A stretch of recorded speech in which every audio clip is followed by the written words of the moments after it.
Hello YouTube and welcome to my channel.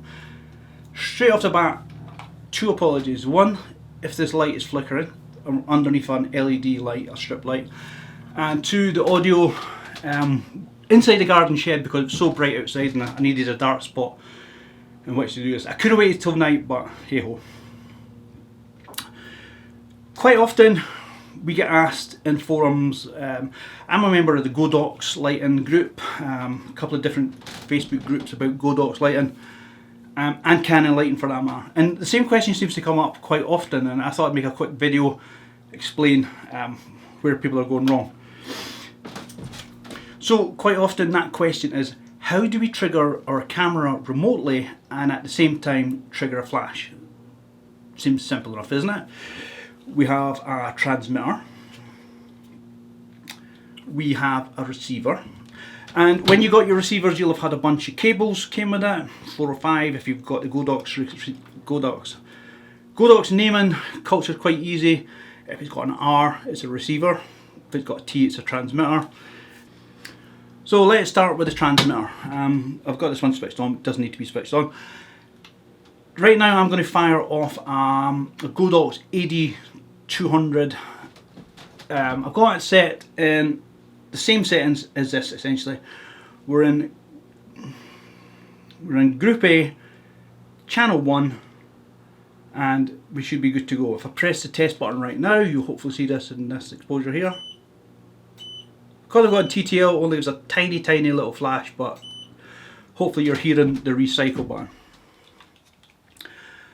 I have a Godox X1R receiver compatible with this, and when I bought this it came with a number of small cables. These were shutter release cables or PC sync cables, whatever you call them. This shutter release I've got today, I've got attached to. So we have a Godox X1R receiver. Again, it's on channel A, which is the same group as the light up here, and we're on channel 1, so everything should be good.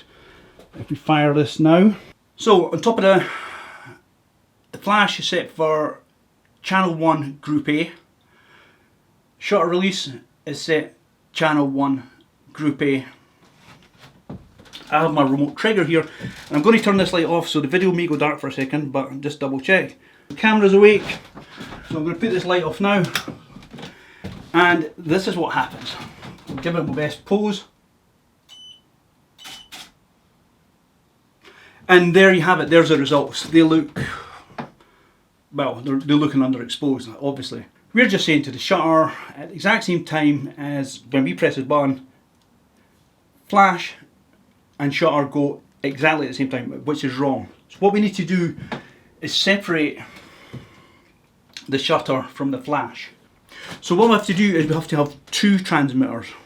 And it could be the X1T or the X1, whatever other transmitters you've got, but you need two of them, and you need to have them on different channels. So channel 1,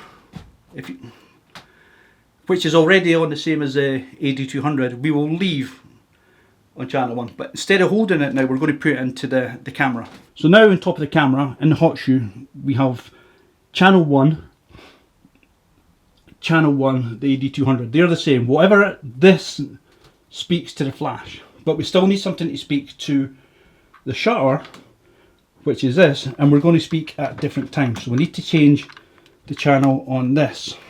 And it's quite easy on this. You just press the channel button, and if you press it too many times, just double press and it'll come back. But now I've got this on channel 2, and this one here, which I'm going to be hand holding, I need to change that channel to the same as the shutter release. So now when I press the shutter release,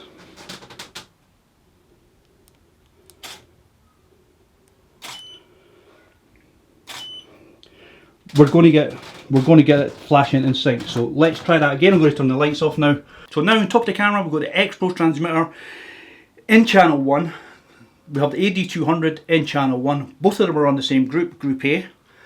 We have on the back of the camera, in the shutter release cable slot, we have the receiver,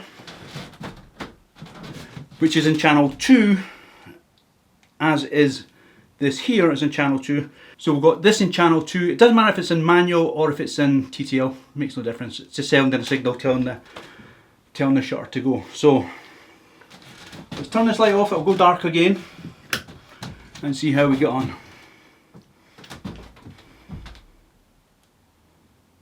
And we always have a misfire to start with for some reason. And now we should be looking at properly exposed derrick. And now, as you can see, we're properly exposed with the TTL. So it's 2 transmitters, 1 receiver, and if you had additional flashes that weren't, say you had some Canon flashes and you had additional receivers, you could attach these receivers